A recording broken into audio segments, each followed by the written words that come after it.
And welcome back. I'm Mary Jo, also known as Sojo, and we're going to be sewing the Cotton Cuts Accent 2 Gnomes today. All those little graduation caps. So I've already organized my fabrics. I'm going to set these squares out of the way and just deal with the triangles and rectangles. So I guess I'm going to be making a bunch of these into squares and a bunch of these, since it's the only fabrics I have that are rectangles and squares. So I'm going to take a look at my pattern and see how many I need to make of each and start sewing.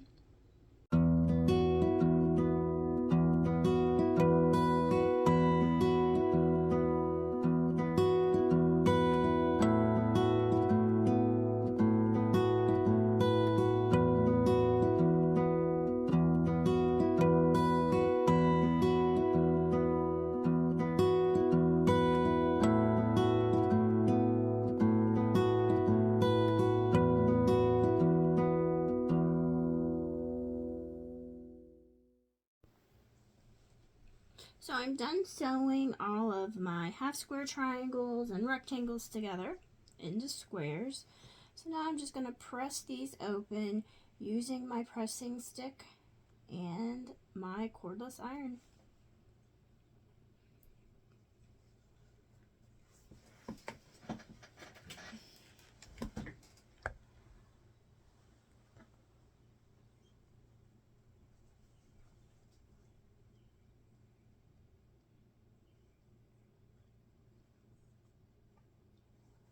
Just pressing them open.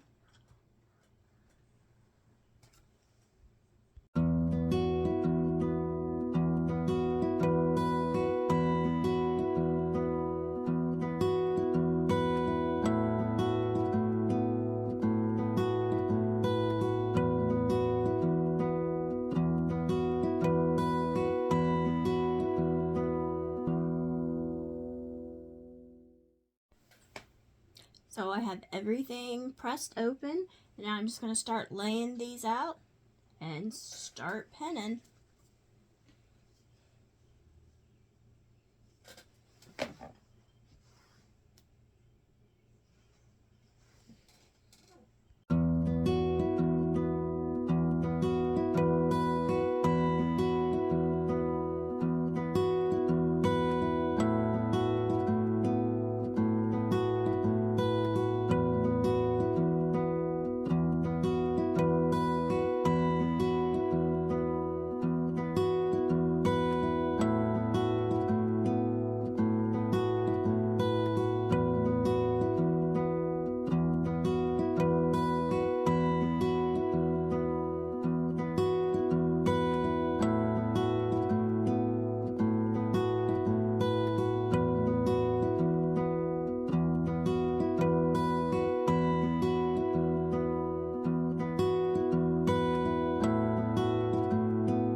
So I have all my pieces pressed and pinned, ready to sew.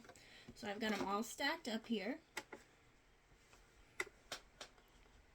Now I do keep a pen right here in my pile on all of these, just so I know that it's my left. So if the pieces were to get confused in any way, I know that, hey, this is this side over here.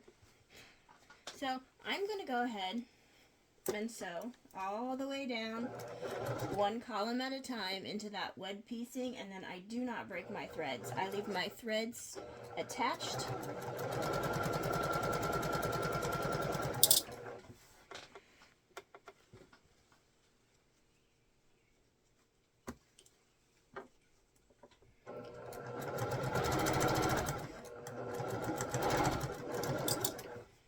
And then just go all the way down until I've got that column done, and then I'll go to the next column. Now I do usually use leaders and enders when I'm sewing, just because I don't like the thread sometimes will unthread from the needle. So using those enders and leaders just prevents that from happening.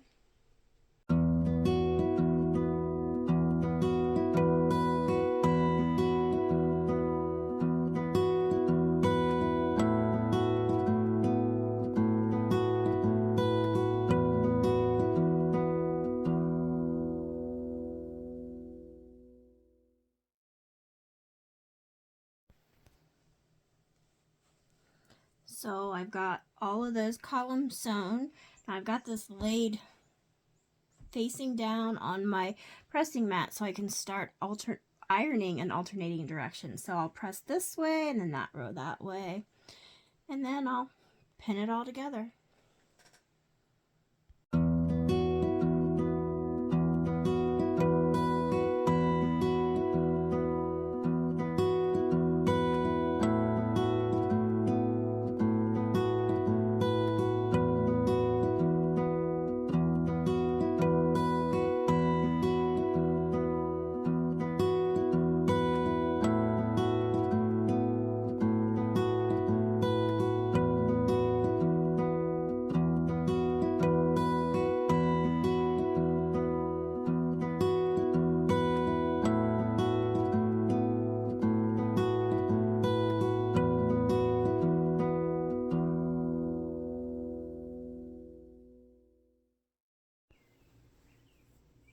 Everything was pressed and pinned, and now I'm just at the sewing machine gonna sew all these seams, get rid of my pins, and then press it one more time, and we'll be back for that final look.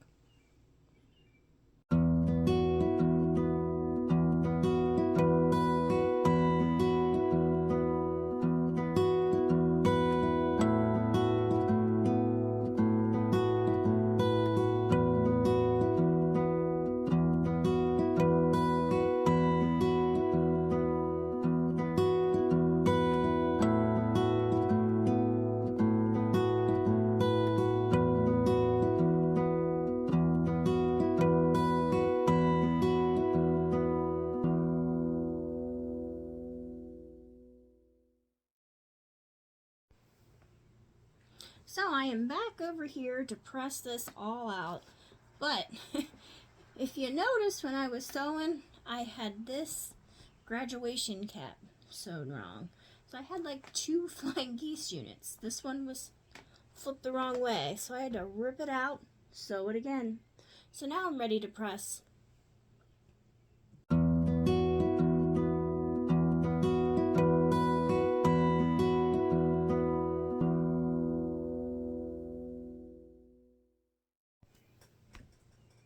So there it is. It's all done, all finished. Now where I did have to rip it out a little bit to redo it, it is off just a little bit. This seam doesn't match up quite so well as it should, but that's okay. By the time it's in the quilt top and finished, you'll never notice it. So that's all done. So I have all 4 of those blocks done. So next time I'll be sewing them all together into a quilt top. Till then, bye!